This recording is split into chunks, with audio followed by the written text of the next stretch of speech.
I'm Mara Webster with In Creative Company, and today I'm thrilled to be talking about the documentary series Mr. Scorsese with director and producer Rebecca Miller and producer Damon Cardasis. And, in starting off and talking about the way that this project came together for the two of you, because, you've been long time producing partners and worked on so many projects together. I know that the two of you were having a conversation about wanting to make a documentary, trying to figure out who would be a really fantastic subject, and immediately coming up with the idea of Marty as a potential. But especially because you started making this project in the middle of the pandemic in 2020 and financing it independently at the beginning, I was interested in how that set the scope for the way that you were intending to make the film at the beginning to what it's then evolved into being over time to a much bigger episodic project for you both. Well, I'll just say that, we really it was just started with a conversation on the couch of round films, which was a office or a studio that I had that we worked in, um, which is in hiatus at the moment, but it's in our heart. And yeah, I said to Damien, I really want to make another documentary I love making documentaries alongside feature films, and he said, well, who would be your ideal subject? And the first person that came to mind was Marty. And so then he had the idea that we should contact Margaret Bodie, who was his producer of documentaries that we knew and that Damon had gotten a lot of advice about the prior documentary from. And yeah, Damon, you want to say more? Yeah, I mean, I think it was finding a subject that, these things take so much time. This took 5 years, but that's someone that Rebecca was, could really dig into and be sort of, I think, endlessly interested and inspired by. So we spoke about it and went through a few names, and then once it sort of landed on Marty, it was like, okay, that's an amazing idea, but obviously an idea many people have probably had before. So then it was sort of, will he sign up for this? We're sure that they've been approached by so many people. So yeah, it was a phone call with Margaret Bodie, and she actually was like, "This is a really good idea." And I think he'd seen Arthur Miller Writer, the doc we'd done on Rebecca's father, and she was like, "You really liked that one." And it started with that, and then Rebecca writing a letter and describing how she'd want to do it. Yeah, she said, And write a letter. So I wrote the letter. That was the next step. Yeah.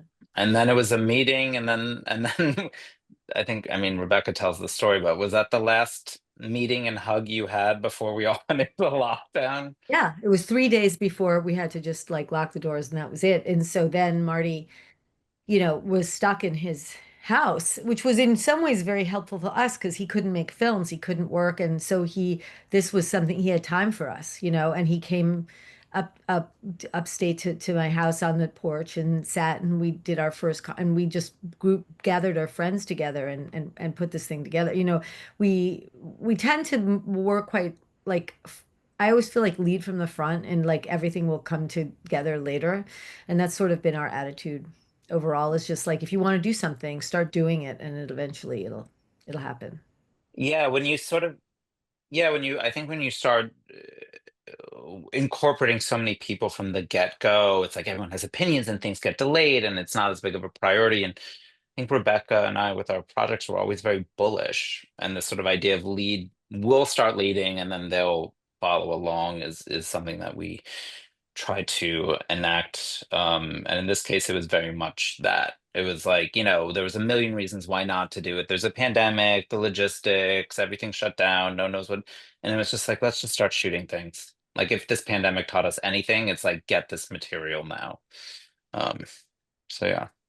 Yeah, it's a wonderful approach. And, Rebecca, I think one of the things that you've done so fantastically with this entire series is there's such a wealth of information about Marty on, people can go on YouTube and find numerous interviews at the click of a button.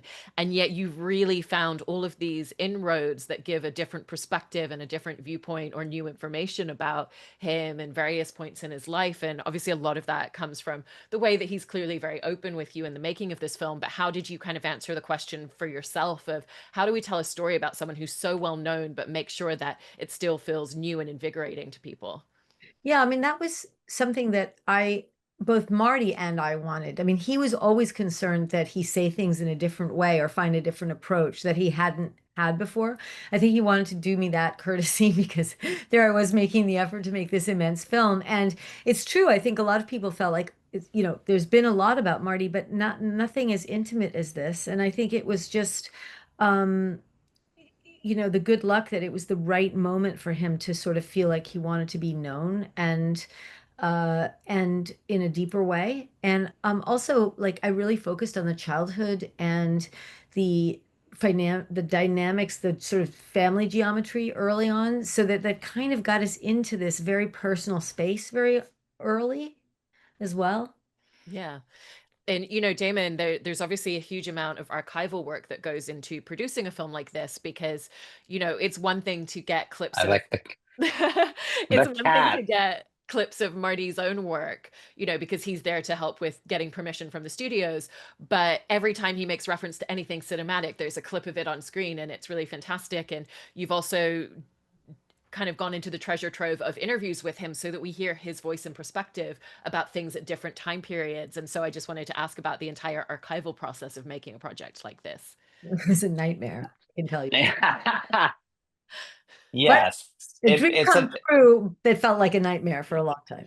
a nightmare that we woke up from and it was a dream. Is that will that story work? No, yeah, it was. I mean, it's massive. It's massive, and he's so referential of this and that and this from his own life, but also movies and all these things. And you're trying to capture all of it, and that's why these interviews with Rebecca, I think, would go on for like 4 or 5 hours sometimes because they'd veer off into like, oh, let's talk about 1960s Italian cinema for like 30 minutes, then we'll come back to the family and Rebecca was like going toe to toe the entire time, which was amazing. But it's a bit of a scavenger hunt, and it's not something I do alone. We have, this amazing archival producer, Allison Ferner, who I will do like everything with going forward. It was just her and tracking things down. And sometimes, if you're lucky, it's at, a studio or in the Getty Images vault or something, which is like a very, it costs something, but there's someone to deal with.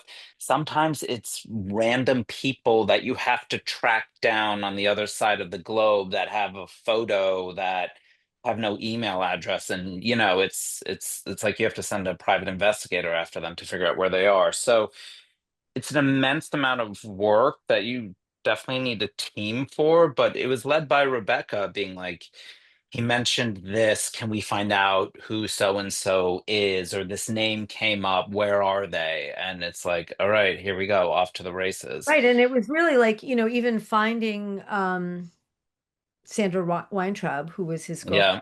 girlfriend. It was like, okay, that name's coming up. She would be a witness to a certain period of time that no one else has exactly that perspective. That could be valuable. Let's find her. Then also, like, obviously, images, movies, um, and it really is a kind of like a treasure hunt. It's like going deep, deep, deep, deep, deep. And some of these people either aren't alive anymore or really quite old at this point. And so it's like, it's really, it was a big thing, but there were a lot of these things that I was so obsessed with. There was just no, for me, it was like not a possibility that we weren't finding these things. It was like we have to find these things. Yeah. And you can tell in watching it that you had to be incredibly malleable throughout the process. And even just that really beautiful moment where you have multiple people mentioning a character in Marty's life, Sally, and then all of a sudden, someone's literally on camera on the phone being like, hey, they want to talk to you too. Could you make it? And the next scene, he's showing up on screen. And what was that like for both of you? And really just leaving yourselves very open to the process of if someone mentions something, let's look at it. Let's follow that breadcrumb. Let's follow that trail. Exactly. I mean, that day was really, I mean, I never ever thought that Salvatore would go on camera. I mean, it was absolutely not anyone thought it would be a possibility. I didn't even try to find him, and that the fact that his brother said, "Oh, would you like me to call him?" and he was down the street in the marina was just so bizarre and wonderful, and kind of like also he was totally unprepared, and I was totally unprepared. So it was kind of great because it was like I think the interview would have been a lot worse actually if there had been warning for him particularly. But he was like, just like the essential clay that Marty ended up working with all his life. That character has returned. Yeah. Yeah, I think and that's something that's sort of interesting about a doc is because it is unscripted and you are finding the narrative as you discover, like you go in maybe thinking it's one thing, but then you have to be malleable enough that it starts going in this direction and you say, okay, we didn't realize that was actually something. And you're open to it versus sort of like a narrative feature where it's scripted and you're sort of following the guide. And then of course you can rearrange things in an edit. You're like collecting what, how do you describe it, Rebecca? It's like picking the berries to make to make the Yeah. jam. Yeah, you're picking Yeah. the berries, and then you realize, oh wait, like because it took so long, there were things that came up later that we were like, okay, we really need to deal with this, and things. It was really an interesting process, but it was being open. It was about being open in general. I mean, my attitude toward the each interview was that I was completely listening. I mean, like so much so that I would always forget what had happened at the end, and then I would say to Damon, "How?" Because I was like so involved. Yeah. Yeah. And there would be sometimes with the interviews with Marty, like we got into the rhythm where they would be like at hour two or two and a half or something, they'd be like, all right, well, I think we're done. And great. It was great seeing. And then we'd be like, keep the camera rolling. And then Rebecca would be like, but wait, so, and then it would go on for like another hour and a half. So it was almost like Yeah. the And then fake there would be ending. another And one. then, yeah. Actually, the day when he says dead again, I go like, "Is it dead again?" He goes, yet. And then we go on to the discovery of Leonardo DiCaprio. That day we had gone on so long that, and that he was in the dark basically, because what I realized about halfway through is that when there were no people in the room, it was better. So we would just have the cameras trained on him, the whole crew left and everybody, and I would just talk to him, but that meant you couldn't adjust the lights, so it And was we were hiding in a hallway outside the door. And unless there was something like the sound has completely cut or our cameras died, we would just leave them in there for like 4 hours. yeah. That maybe a little water every once in a while, but Yeah, otherwise, hydration. yeah. Did you almost find in the making of this project as well that there's something about the timing of telling a lot of these stories now, kind of going back to Salvatore, the fact that he can sit on camera and say, yeah, I made an explosive and I blew up a mailbox. What are they going to do? Arrest me for it now? But he wouldn't have told that story a few decades ago. Or even, Marty having a lot of really interesting introspect and reflectiveness on times where he felt like he had a lot more outward anger in who he was. And so how did you feel like by talking to everybody now, there was this really beautiful gift of hindsight and reflection and time having passed since certain things? I think, one of the things that helped a lot was that the honesty of the others as well as Marty. And that was like contagious because the by saying that he had shared and talked about certain things with those people, they were like, oh, okay. And they gave me different kind of interviews. Like particularly, I think Isabella Rossellini and Robbie Robertson. Um, it was like they understood that Marty was being frank and honest. And so it was like a real, like, could give a clear-eyed look back and try, to be um, I guess like a eye level view of what was going on at that time, because it's so easy when you have a person like this who's become like really the father of us all as filmmakers in some ways, and like even as a culture, he's got so much, we all owe him so much. It's easy to forget that he wasn't inevitable. Like his career was not, when he was in the middle of his early years and not able to get a film made or fired from a film or suddenly having had a success, but also now terrible reviews or whatever it was, like that, all the times he was left for dead. I wanted to be inside those moments. So you understand that his desperation was real. His feeling like it was all over was real. And I mean, I think off the back of that point as well, one of the things that I love in watching it is, yes, you're kind of using his cinematic filmography as a framework for kind of going through time, but it's this constant cycle of how does the person create the art, but also how does the art create the person? And it's this constant cycle between those spaces. And was that something that you each realized early on in the idea of making this, or was that something that you kind of uncovered throughout the process? Well, I remember when Damon came, when when we first told you that we didn't think it could be one episode.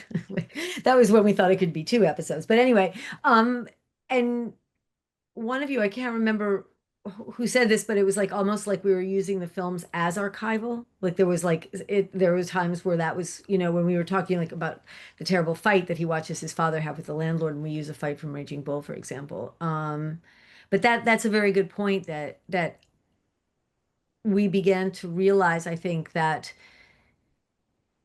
there's a question I ask him at one point. He says there's a lot of temptation along the road. And I say, you mean as a artist or as a man? He said, well, both, because there's no difference. And I think that was really key. Like for him, there really is no difference. Those two things are completely forged. And I think were forged very young in him. And Damon, to Yeah. Rebecca's point, with that shift from, we're making a feature film to we're making maybe a couple of episodes to we're making five, I imagine kind of changed the approach to the overall process a few times for you. How did that constantly shape shift for you? Yeah, I'm a big believer in that that the work needs to be what the work needs to be, and that you can't sort of shoehorn it into something just based on, I mean, yes, there's the practical reality and the boring things of budgets and timeframes and all of these things. But if a work is really wants to be something, your job is to let it be, get things out of the way so that it can really breathe and sort of like I think I've described before, but like it's like, and not that I play sports, but like, if Rebecca's trying to score a goal, if she was playing hockey, I'm like knocking things out of the way so she can get to the goal. And there was a point where the conversation started, and Rebecca and I are extremely close, and we talk like 10 times a day, that I knew it was like, this should be longer, and things were being sort of dropped. And then the first screening of it, where I was like thinking, part of my brain was the practical, like, oh God, how are we going to have these conversations? And this is a different beast than what everyone signed on. Like, there's that practical reality. But the creative part of me was also just looking at it. And I think when we first screened it, and Rebecca was like, I think it might be two or maybe four. And then and I was like, I went in thinking, oh, we got to get the short, and then coming out thinking this should be five. Um, and it was just like, when you see something, your job is to honor it and not try to shove a square peg into a round hole. Yeah. And so then it's just, you have to go through the practical conversations and this person's pissed off, and whatever. Like that stuff is solvable, but I don't think there was any way we were going to force this documentary to be something it wasn't, because it needed to be what it needed to be. And And if so I'm it's like raising a child. It's like you don't alter what the child's organic substance is because it fits your narrative as a parent. You You wanted let them to it, be a doctor and they turn out to be like yeah, let them breathe, let them be what they are, let them shine. And our job is to protect and help manage and steer. So yeah, it's and like, I do think that is also what makes Damon such a very special and really a great producer, is that it's like both hands on the wheel, not allowing chaos, but also listening. I mean, in a way, like the whole lesson of this entire thing was about listening. He yep. listened to what I needed and what we needed and what the film needed. And I listened to Marty and what the film was becoming. And we were like constantly, so it was about kind of like living in the moment. And we, thank God, had partners that were willing, to, Yeah. and it's the one nice thing about living in, one of the things that's nice about living in this period of time where there are streamers where you can do this. Because like if, we wouldn't have been able to do this years ago. Yeah. Yeah. And I think there's something so in watching this entire portrait of someone that feels so well known and seeing all these different versions and iterations of who they've been over the course of several decades, because everybody evolves and changes. And even the conversations with his daughters, and one of them says, we all grew up with a different father, and they're very reflective of their relationships in those time periods in different ways. Or even a longtime collaborator like Robert De Niro has seen Marty in so many different ways and so many different facets and different points in his career. And did you almost find that gave you some of the structure within the episodes of kind of exploring these different personas and sides of him throughout the years? Definitely, definitely. Yeah, I mean, one of the things that's so extraordinary is that, like, on the one hand, you could say there's something essential that's the same about Marty that you could actually really recognize as a little child. But yet he's been through really deep changes, and his whole manner has changed in some ways. If you look at some of these early interviews, it's a darkness has sort of lifted from him in some ways. And I think it's still there, but he's figured out how to manage it. It's a kind of like a really hopeful thing. I think also in terms of like what we can all, how you can age, how young you can be when you're 70, how young you can be. And, he made Wolf of Wall Street. He was 70 years old, and like, I think that we all think of a old age as a sort of like almost like a kind of death sentence of sorts that you have to live through this period of time before you actually kick the bucket. But you realize that some of his most productive time has been at a time when most people are retired. I mean, it is extraordinary. Yeah, it's inspiring. I think the doc as a whole, outside of obviously him being like the greatest living filmmaker and all of this, it's profoundly relatable because it's a human story first and foremost. Whether you want to be a filmmaker, whether you love cinema, whether you love like it's so relatable on overcoming adversity, following your path, feeling like you have a calling that you can't even make sense of, but you go on this sort of quest and journey. I think that's what the human existence is, right? Is like these questions, taking that leap of faith. And I think, and I actually love the hearing the failures more than like, for me, when you hear like, oh, this was so great and this was so easy and this person, it's unrelatable as a human being. Whereas you're like, oh wow, even Martin Scorsese was, thrown out at one point and had to climb back up. I can relate to that, whether you work in film or arts or anything. So I love that about the doc. It's deeply emotional. It's not just, a Wikipedia entry of like, and this is his life, and he did every film. It's very emotional. It's about family. It's about your quest in life, why you placed on this planet in the first. I feel like it has a spiritual element to it that's really incredible and relatable. One of the things it total just on top of that, that was a challenge was there were certain ideas that I really wanted to get across without making them sound like, essays of us. I didn't want it to feel academic, but there were things that I really wanted to kind of notice. Like, for example, the way that Johnny Boy is sort of mirrored in different films. I wanted to talk about that, the fact that there's this kind of the mystical feminine, that's sort of the unattainable feminine that returns, the high shot thing of like, these motifs and repetitions and mirroring throughout. So that for me was one of the big challenges in the editing is almost like, and one of the really most important things that the partnership with David Bartner, so many, the editor was important for so many reasons, but one of them was that we had like the way our minds work.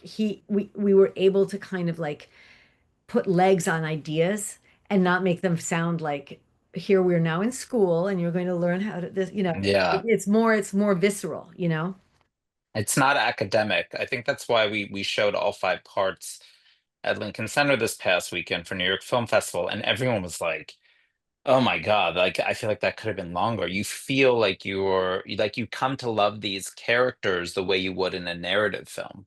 It doesn't feel dry, it doesn't feel like cardboard, it doesn't feel like academia. You're like you go on this journey, this emotional journey with this person, with Marty being the protagonist, but it's like you're just as engaged as you would if you were watching any sort of television series or, a narrative film. Yeah, I completely agree with that. And, given that you were bringing up the editing process, and the two of you obviously have worked on numerous narrative features together, but also gone into the documentary space. And I think there's always something so interesting in the art of documentary filmmaking, which is you don't have a script up front, and there's so many different directions that you might go down throughout the process that you never anticipated. And almost the editing becomes part of the writing process because of that once you're in that room. And so Yeah. I just wanted to ask you both about how the editing really became that part of the process for you both.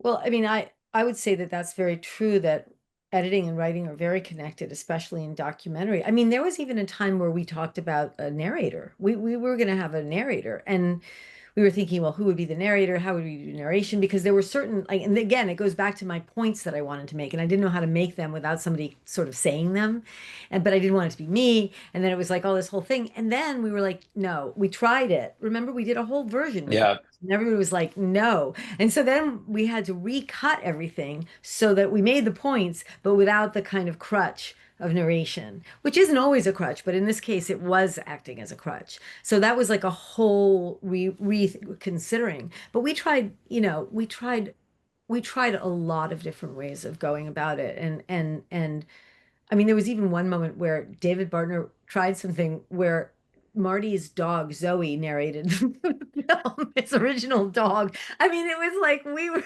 it was like we were trying everything. Sometimes you have to go to the absurd to dial it back.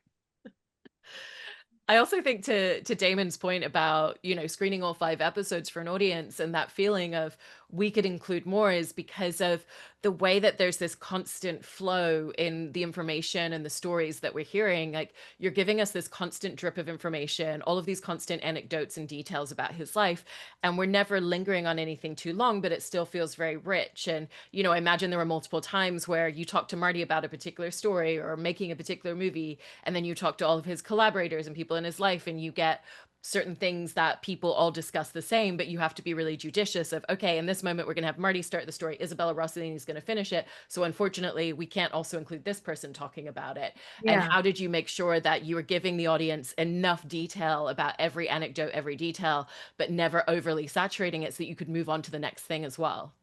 Well, one rule I came up with early for us was that whenever Marty said it, we let Marty say it. Like if Marty said it and this person said it, Marty, we would go with Marty because it just worked better that way for us. The other thing is that the film seemed to reject most of the experts. The more academic people just did, the film did not want them in the film. Like it just was one of those things. It wasn't that they were bad, it's just that the film is more experiential and kind of visceral than that. So yeah, and it's about balance, right? You don't want to over it because it's already quite dense.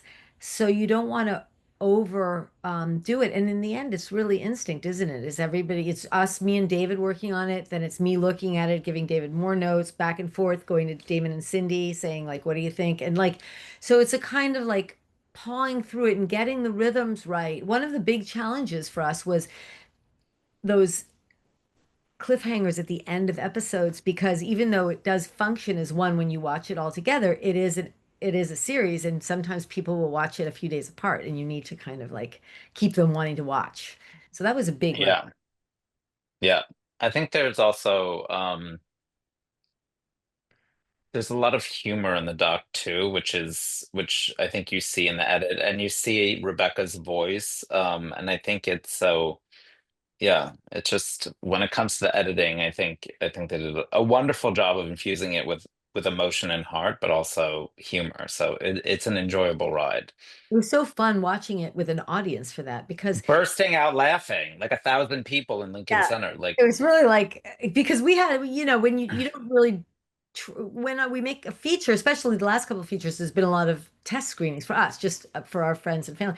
But so this was really not that because it's not that kind of thing. So it was astonishing to watch it with a crowd and people bursting into applause at certain times for yeah, Mama, for example, or yeah, it's beautiful.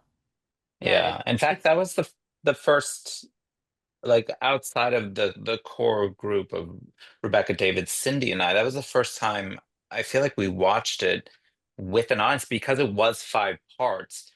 You can't just do like, oh, we're just going to do a bunch of test screens because 5 hours is a Yeah, lot yeah. of time. Come on over, give us So like 5.5 hours. yeah, just give us an entire day of your life. So, it's in some ways it was really fun to hear it in front of an audience and people outside the inner circle for the first time and be like, oh wow, they like, that was fun. Yeah, I can't even imagine the experience of that. And I think what's so wonderful about the series as a whole is that his work has been in constant conversation with audiences, and this is really just a beautiful way of continuing that. But it's also so educational to watch it. You learn so much about the process and the craft, and so you've both done a fantastic job. And really appreciate you talking about the series. And congratulations on all of it. Thank you so Oh, much. thank you so much.